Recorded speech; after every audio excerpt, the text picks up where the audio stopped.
Gurong Village in Dingzhi County is among the worst hit areas. When the earthquake struck at 9:05 last Tuesday morning, 31-year-old village head Sang Jie sprang into action. After the big one occurred, I first called my superior to report the situation. Then I gathered village cadres and party members into 3 groups to carry out the rescue.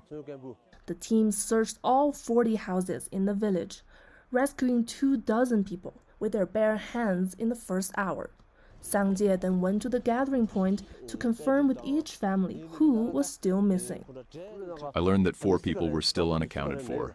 By 11 a.m., 2 hours after the quake, the first external support team, featuring police, firefighters, and soldiers stationed nearby, arrived with professional equipment. Over 1,000 external rescuers reached this village of about 200 people on the first day. Sang Jie and his colleagues guided the professionals to the 4 houses where people were still missing. By noon, every resident in the village had been accounted for.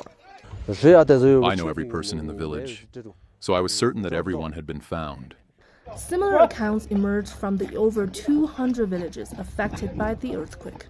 A fire brigade dispatched to Xuezhu village reported a similar timeline to CGTN.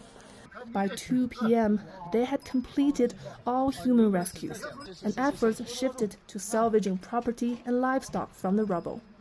By 10 p.m., local authorities had reported 126 casualties and 407 rescues from the earthquake. These numbers remained unchanged after the first night, suggesting certain rescue operations were effectively concluded on the first day. Local authorities confirmed to CGTN that all casualties from the earthquake had been identified within the first 2 days, with no missing persons reported. Several factors contributed to the rapid response.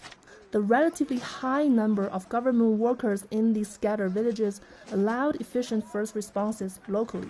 Xizang's soldiers and firefighters, used to handling natural disasters, demonstrated their expertise in this emergency operation.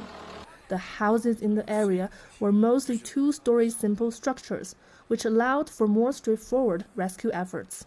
And most importantly, orders from the top leadership for all-out rescue efforts ensured the unified mobilization of all sectors of society under the central government's guidance. By the second day, the government announced a shift in focus to victim resettlement and post-disaster reconstruction. From the outset, affected residents received hot meals and warm shelters.